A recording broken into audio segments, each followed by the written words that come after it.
Tumayo ang lahat at tayo ay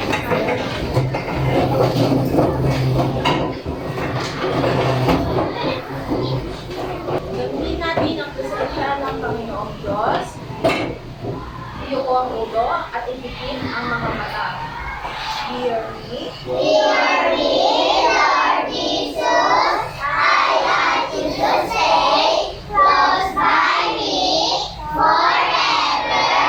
And love me, I pray.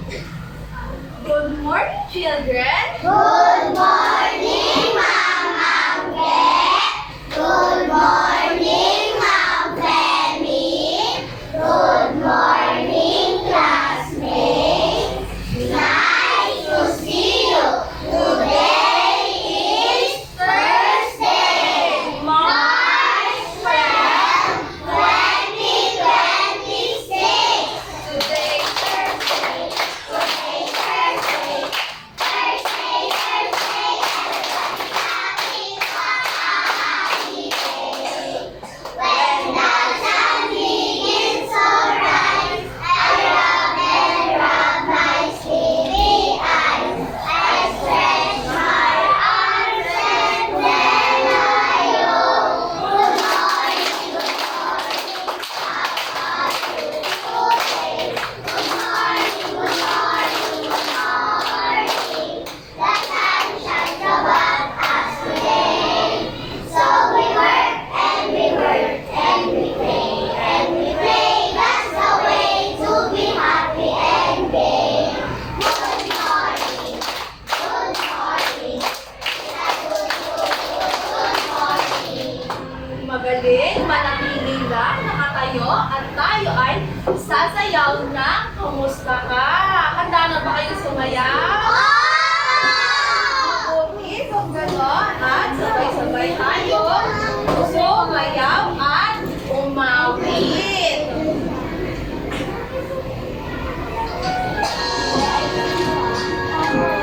Smile!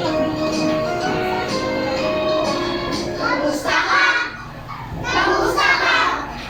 O kaibigan ko, kamusta ka? May ganda, may saya ng umaga. At tayo ay sama-sama. Ang umaga ay saya. Ang umaga ay saya. Simulan ang araw ng puno ng pag-asa. Halina tayo magsama-sama. Umaga ay saya. Ang umaga ay saya. Simulan ang araw ng puno ng pag-asa. Halina tayo magsama-sama.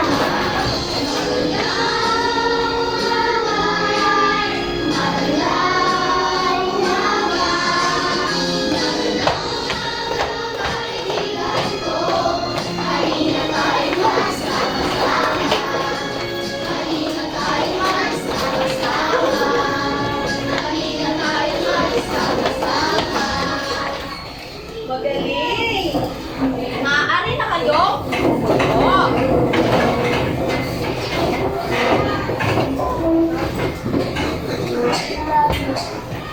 Maaari ba ninyo tingnan ang inyong katabi kung sino ang lumiban sa ating klase? Diyan, guys? Si Piel. Ikaw? Si Asian. Si Reyna Tanyel. Si Kenji at si Wana ay may sakit, pati rin po si Ray. Kaya dapat lagi tayong malusog para tayo ay hindi nagkakasakit. Bago tayo magsimula sa ating talakayan, ibigay nga ulit ninyo ang mga alituntunin, Letter A, attentive. Dapat ang isip ay kay Ma'am Angge. At ang mata? Kay Ma'am Angge. At ang tainga? Kay Ma'am Angge. Letter N? Patingin nga ng Magaling. At letter G, respect. Magbigay kayo ng respeto sa inyong katabi. Pati rin sa matatanda. Lalo na kay Ma'am Angge na nagsasalita kay harap, dapat hindi siya sinasabayan sa pagsasalita. At letter E, dapat kayo ay makikilahok sa ating talakayan ngayong araw. Okay ba yon? Opo. Handa na ba kayo sa ating talakayan? Handa na kami. Magaling kung handa na kayo. Kung talagang naalala nga ninyo ang ating aralin kahapon, babalikan natin ito. May mga ipapakitang larawan si Ma'am Angge. Nahuhulaan ninyo kung ito ay nagpapakita ng pangangalaga at pagmamalasakit sa ating kapaligiran.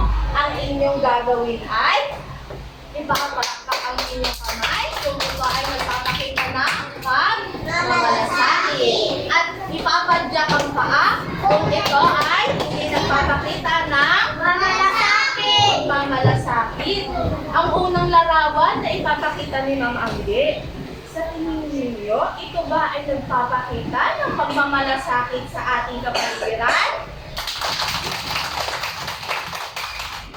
Magaling! Ito ay nagpapakita ng pagmamalasakit sa kapaligiran. Dahil ano ang ginagawa nila? Nagtatanim. Ito ay nagtatanim. Kayo ba ay nagtatanim ng mga halaman at puno? Opo, magaling. Ang pangalawang larawan naman na ipapakita ni Ma'am Angge, ito ba ay nagpapakita ng pangangalaga sa ating kapaligiran?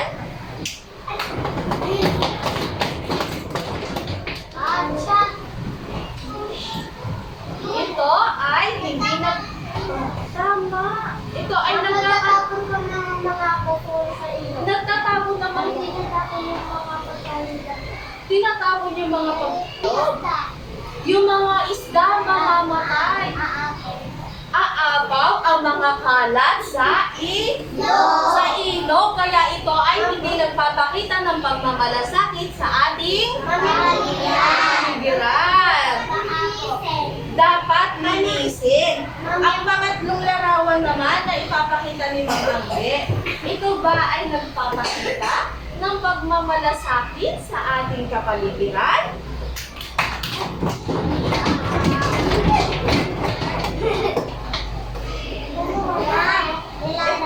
Ano ang ginagawa nila? Pinaglalaroan ng sinasayang ang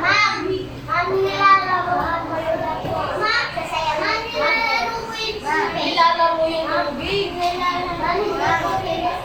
Dapat bang inaaksaya natin ang mga tubig? Ano dapat ang ginagawa natin sa tubig? Isasarado ang gripo. Ilalagay sa timba. Dapat ang tubig ay tinitipid. Tama. At ang pang-apat naman na larawan na ipapakita ni Ma'am Angge, ito kaya ay nagpapakita ng pagmamalasakit sa ating kapaligiran?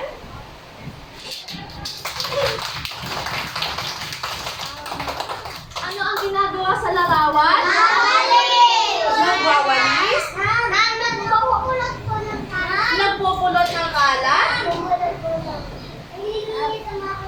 Nililinis yung kapaligiran?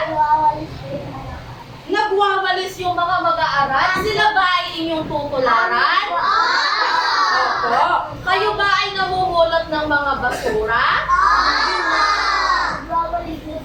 Nagwawalis.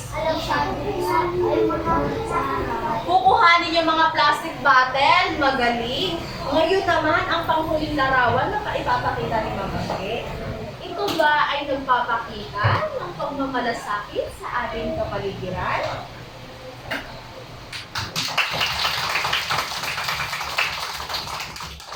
Tama. Ito ay nagpapakita ng pagmamalasakit sa ating kapaligiran. Nadidilig.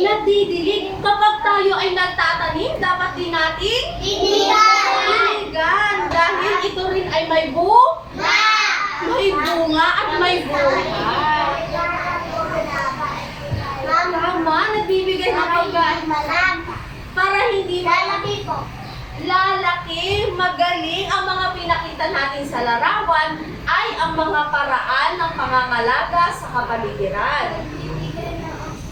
Nagbibigay ng oxygen kapag ito ay lumaki. Ang mga larawan na pinakita ni Ma'am Angge, ito yung mga paraan kung paano natin pangangalagaan at iiwasan ang mga dapat iwasan tulad ng pag-aaksaya ng tubig at pagtatapon ng basura.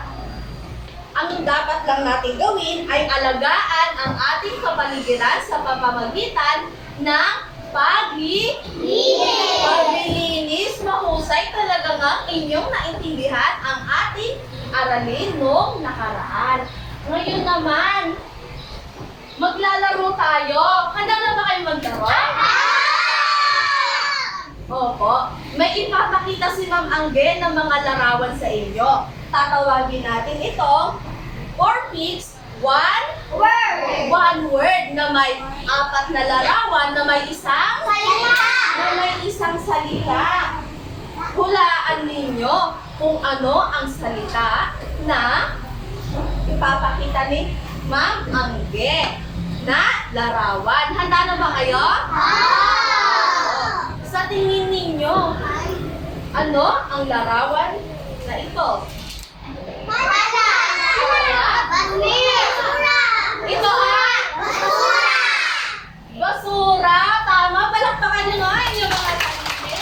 Ito ay basura. Mga pinagkainan, mga nakakalat sa kalsada at mga dahon. May plastic na bote. Ang susunod nating larawan sa tingin ninyo, ano kaya ito? Balat o pinagbalatan ng ating mga kinain. Magaling. Ito ay balat. At ang pangatlong larawan, ano kaya ito? Mahuhulaan nyo kaya?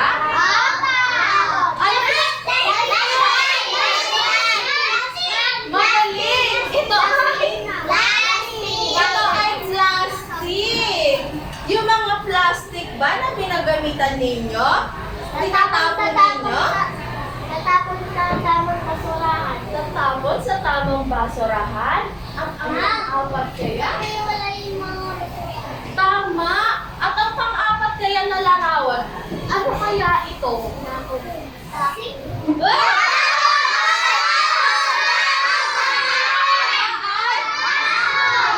Dahon, magaling! Ito ay dahon. Napakahuhusay ninyong sumagot. Palakpakan nyo nga inyong mga sarili. Magagaling. Ngayon naman, ang gagawin natin, may tatlong larawan dito si Ma'am Angge. Ang gagawin ninyo ay huhulaan ninyo kung alin sa mga larawan na ito ang hindi. Tandaan ko ang hindi nagpapakita ng pagmamalasakit sa ating kapaligiran. Ang una kayang larawan, letter A, ang batang nagtatapon ng basura sa hindi tamang lagayan. Letter B, ang grupo ng mga kabataan na namumulot ng kalat. O letter C, ang batang mapagmalasakit na itinatapon ang mga basura sa tamang basurahan. Ano kaya ang sagot? Alara, maaari mo bang pindutin ang iyong sagot?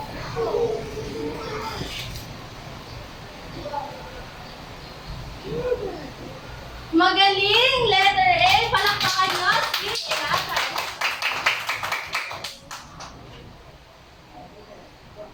Magaling! Letter A, ang batang nagtatapon ng mga kalat sa hindi tamang lagayan. Ang pangalawang larawan naman, alin sa mga larawan na ito ang hindi nagpapakita ng wait lang po. Pag-alaman mo, alin sa mga larawan na ito ang hindi nagpapakita ng pagtitipid sa tubig? Letter A, ang batang nagsisipilyo gamit ang tubig sa baso. O letter B, ang batang nag-iimbak ng tubig sa may timba. O letter C, ang batang pinaglalaruan ang tubig sa may gripo. Sino kaya ang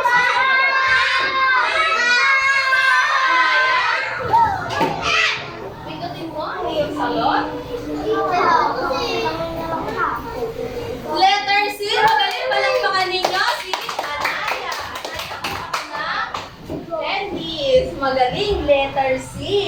Ang batang inaaksaya yung tubig sa gripo. Ganon din ba kayo? Hindi po.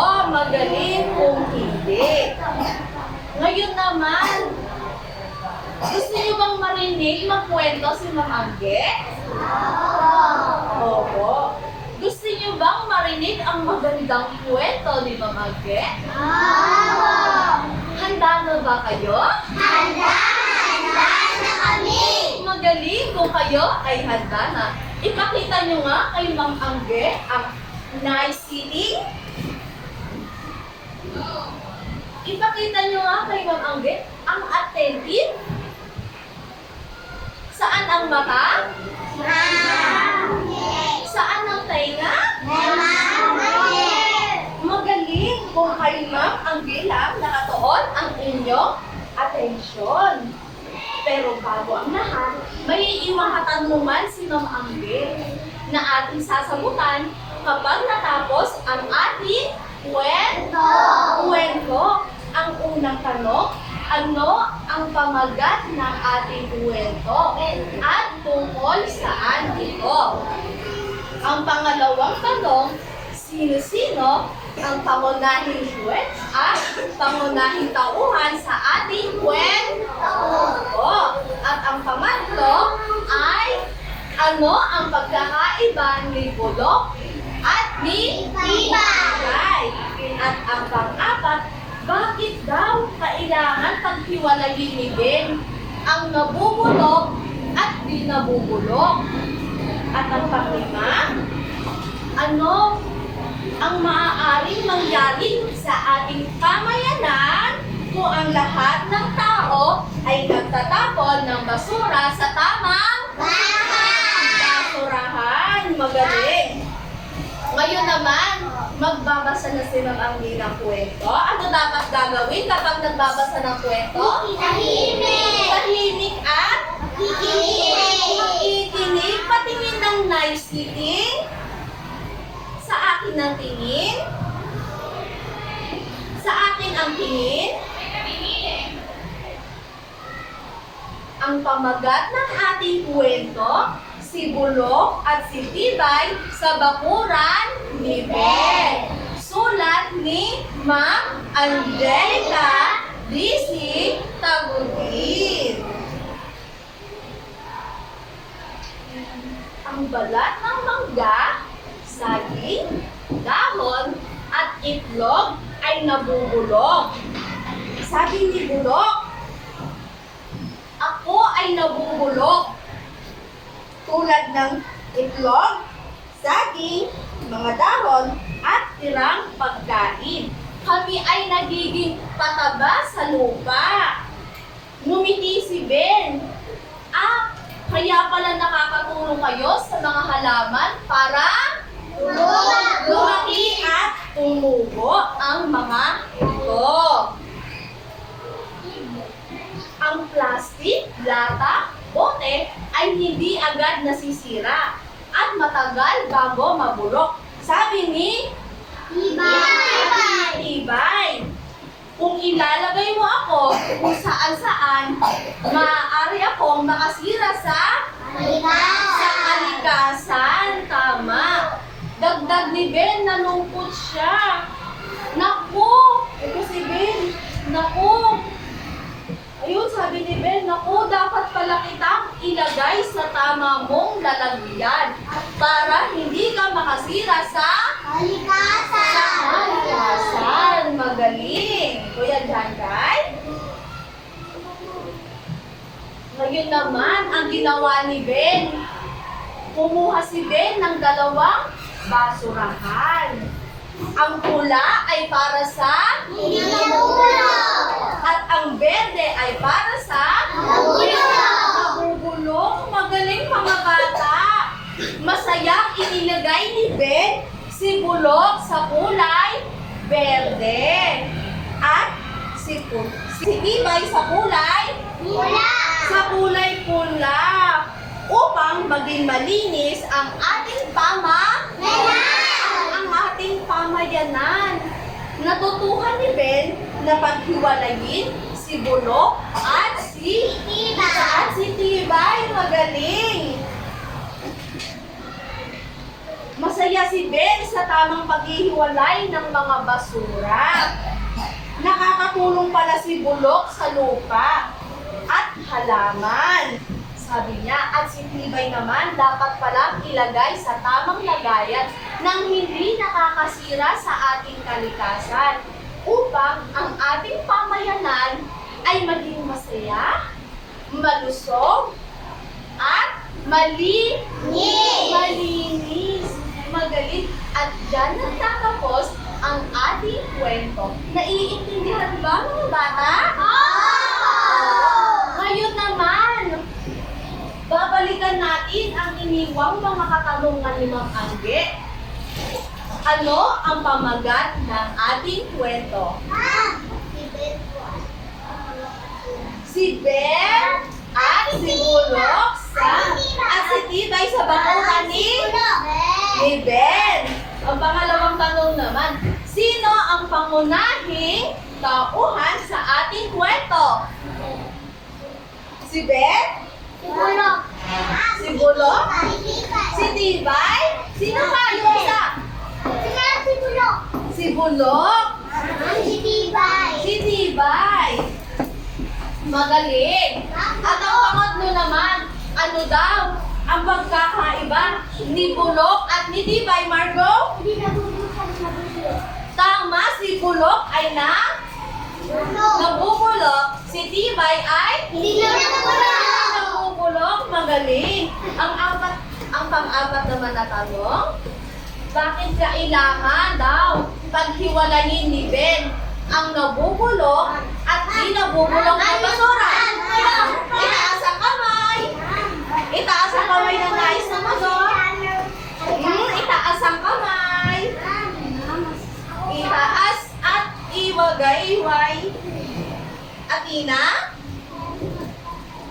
Para maganda ang kalikasan? Ano pa?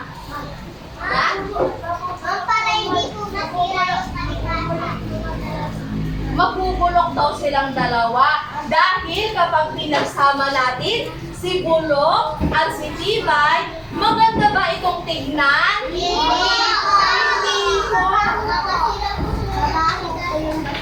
Babaho ang basura. Nakakasira sa kalikasan, tama. At ang panglimang tanong ay, ano ang maaaring nangyari sa pamayanan kung ang lahat ng tao ay nagtatapon ng basura sa tamang basurahan? Taas mo ng kamay. Ang tatawagin ko lang po yung nagtataas lang ng kamay tapos tahimik. Ino? Para maganda ang kalikasan? Ano pa kaya? Andrew? Maganda din. Ano pa kaya? Magiging? Malusog. Magiging malusog. Ano pa kaya yung isa?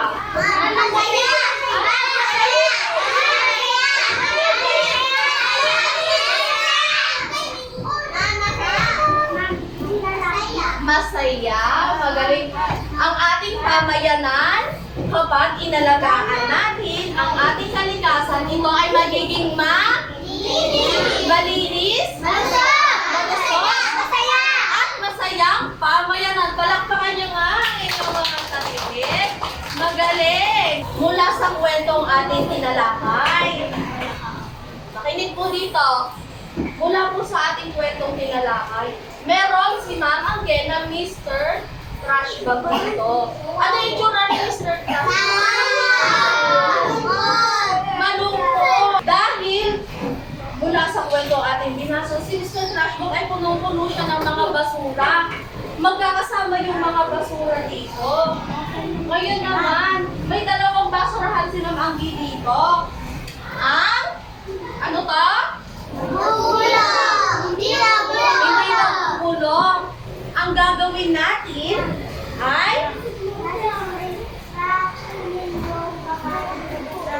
tama po. Ang gagawin natin kay Mr. Trash Bag, lilinisin po natin siya.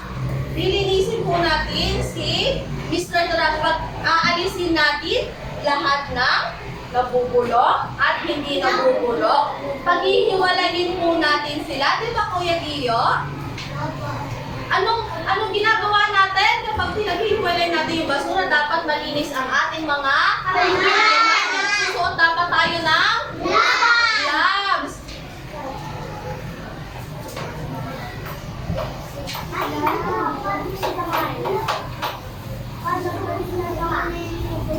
Tapos, dapat naghuhugas tayo ng kamay. Ngayon naman, paghihiwalayin natin ang mga basura. Lilinisin natin si Mr. Trash Bag. Si Mr. Trash Bag, lilinisin natin siya. Sino kaya ang unang maglilinis kay Mr. Trash Bag? Ang una natin gagawin, uunahin natin aalisin ang mga nabubulok na basura. Ilalagay natin siya sa kulay green dahil siya ay nabubulok. Sino kaya ang unang maglilinis? Kay Mr. Trash Bag mag-aalis ng mga basura kasi siya ay malungkot. Si Lauren? Maaari ka ba kumuha ng basura?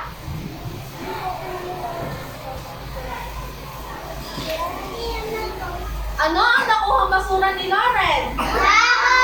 Dahon! Magaling, Lauren. Palakpakan niyo nga si Lauren. Ito ay dahon. Nabubulok ba siya? Nabubulok ba ito? Bakit nabubulok ang dahon? Kasi siya ay natutuyo, kaya ito ay nabubulok. Itong dahon na ito, saan ko siya itatapon? Sa kulay red o sa kulay green? Sa kulay green. Ngayon naman, maghahanap pa tayo ng mga nabubulok sa lagayan ni Mr. Trash Bag. Cyrene?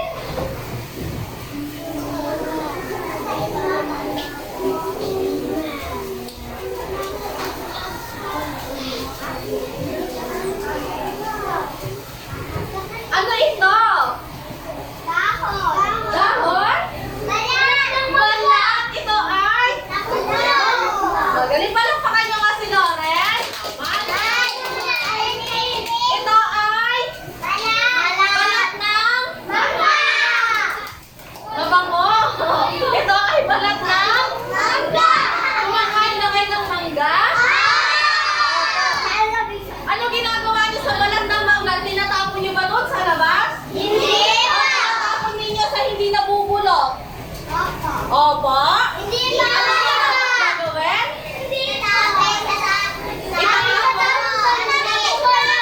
Tama, ito ay itatapon sa basurahan, sa tamang basurahan. Ang balat ba ng mangga ay nabubulok? Opo, bakit kaya nabubulok ang balat ng mangga, Elara? Kasi siya ay natutuyo, tama. Saan basura mo kaya ilalagay ang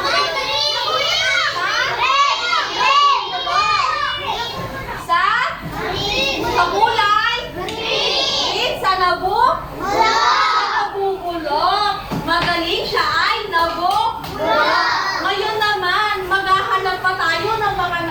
nabubulok. Alin pa kaya dito ang mga nabubulok? Francesca?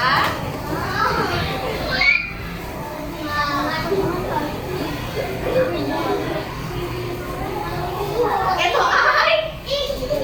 Ano ito? Nalimutan pa kami niya si Francesca. Ito ay? Balat ng? Balat ng? Ay, nabubulok. Nabubulok ba ang balat ng itlog? Opo. Nabubulok po ito? Magaling. Ito ay nabubulok. Siya ay itatapon natin sa kulay green. Ngayon naman, nalinis na natin si Mr. Trash Bag. Ano ang mga nilagay natin sa mga nabubulok? Ang balat ng mangga?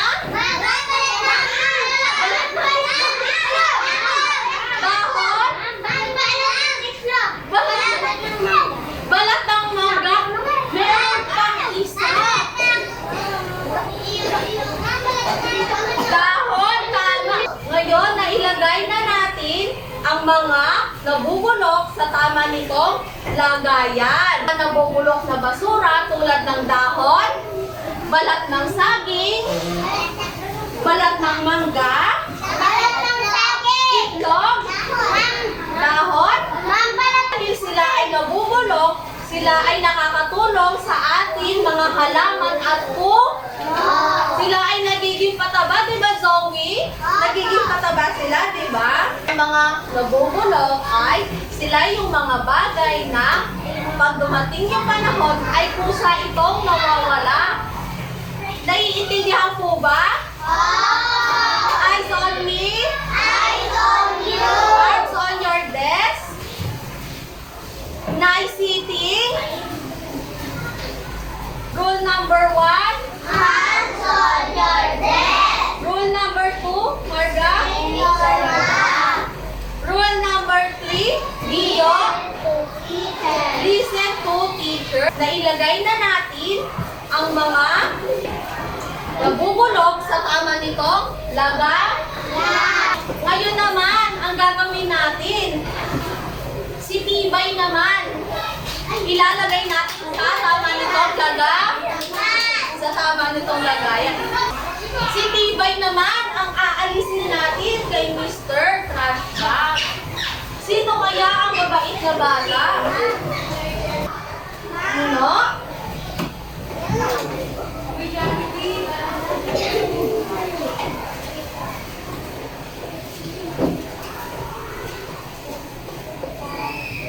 Ito ay magaling. Malakpakan ninyo si Ina. Ito ay plastic bag. Magaling. Ito ay plastic bag. Nabubulok ba ang plastic bag? Dahil siya si Tibay. Base sa kwentong ating binasa, si Tibay ay hindi nabubulok. Siya ay nakakasira sa ating saan po dapat siya ilagay? Sa tamang basa. Sa hindi nabubulok. Sa red, tama. Sa kulay, red. Ngayon naman, sino pa kaya ang batang mabait? Lane? Ano ito? Alam ko kaya nga si Lane. Ano ito? Lata. Bubulok ba ang lata? Hindi po. Matagal dahil ito ay matibay. Ang lata ba pag kinain na natin yung pag nagbukas tayo ng sardinas, ng century tuna, itatapon na lang ba natin? Igaganon na lang ba natin? Pag gagamit po tayo ng lata, pag kumuha tayo ng latang ating pinagkahinan, di ba po naroon yung easy can, yung bubuksan na lang natin gano'n? Ito ay delikado para sa mga bata. Tanungin niyo kung bakit. Bakit po, ma'am? Dahil ito po ay nakakasugat. Ito po. Yung nasa loob po, matalim. Ay nakakasugat. Kaya dapat pag itatapon natin, dito natin hahawakan. Tama ba na ilagay natin siya dito? Eh paano pag dito ko siya nilagay sa nabubulok? Tapos kinuha ni nanay. Eh di siya ay nasugat. Kaya dapat saan natin ilalagay ang sa kulay? Sa hindi? Di nabubulok. Ngayon naman, sino kaya ang mabait na bata? Ito ay plastic. Aten, palakpakan nyo nga si Cyril. Ito ay plastic. Aten, very good, Cyril. Ito ba ay nabubulok? Ano kaya pwede natin gawin dito, Lance? Lance, ano pwede gawin natin dito sa plastic natin? Maron, ang recycle. Kaya saan dapat natin itinatapon, Kuya Lance?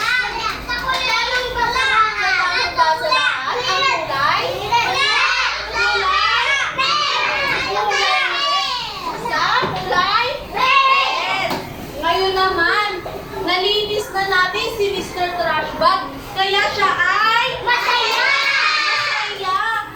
Nailagay na natin ang mga basura sa tama nitong lagayan.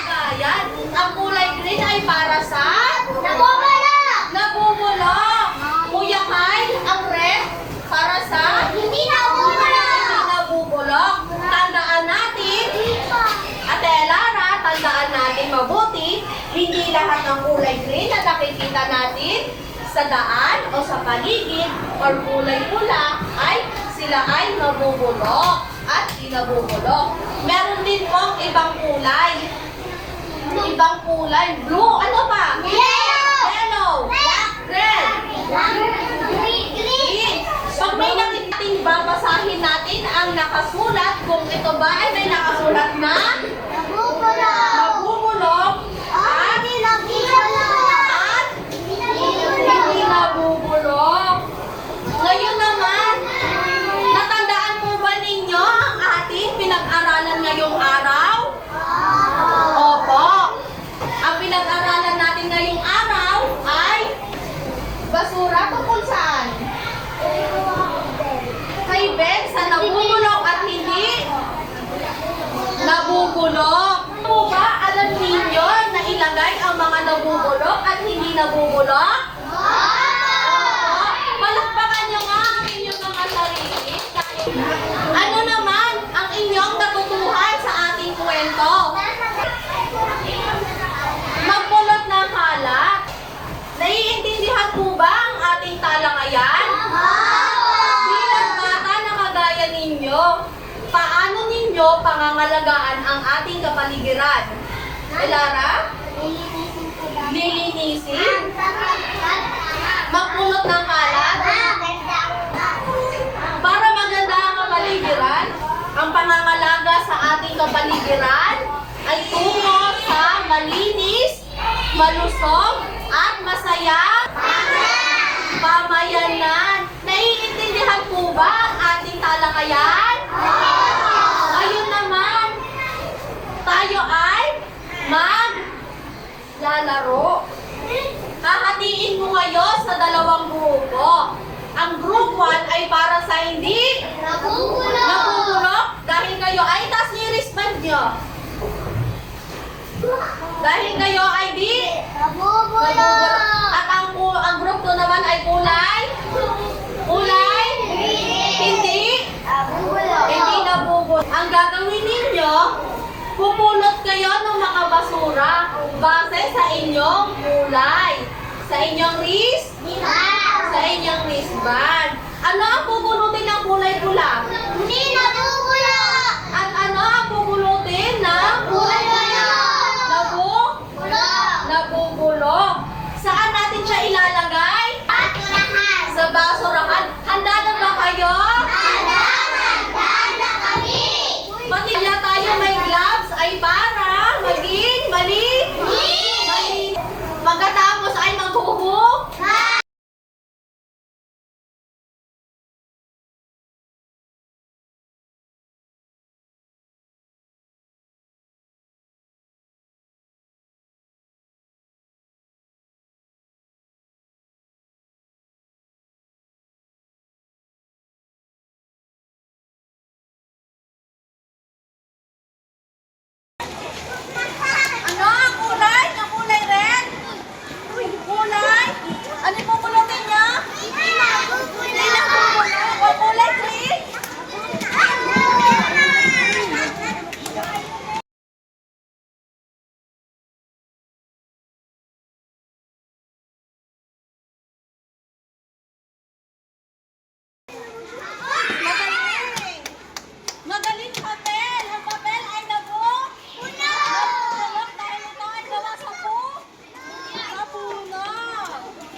tayo ng, di ba? Happy birthday to you. Happy birthday. Ngayon muna, ang boys muna ang maghuhugas na kamay dahil namulot ng basura. Boys.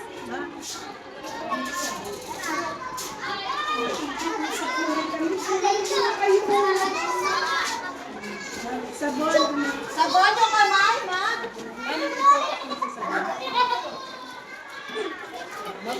At kakanta na, Happy birthday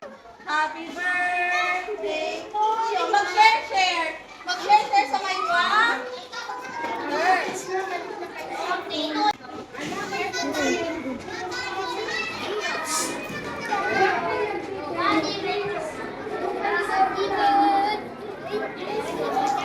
O, pag tapos na, balik na sa room.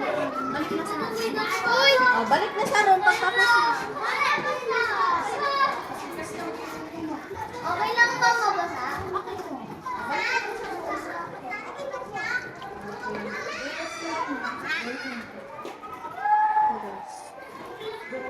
Ngayon naman ay ang girl na kakanta na, Happy birthday to you. Happy birthday to you. Handa na ba kayo? Magwawash na ba tayo ng hands? Bakit tayo magwawash ng hands? Kasi tayo ay namulot na. Namulot ng kalat. Ready na? Ready na? Ito na si Mamangge.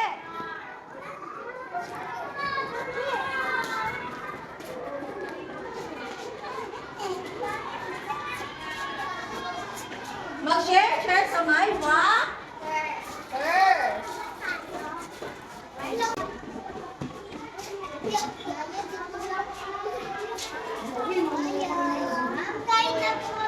Okay lang po. Kanta kayo ng happy birthday. Birthday to you. Happy birthday to you.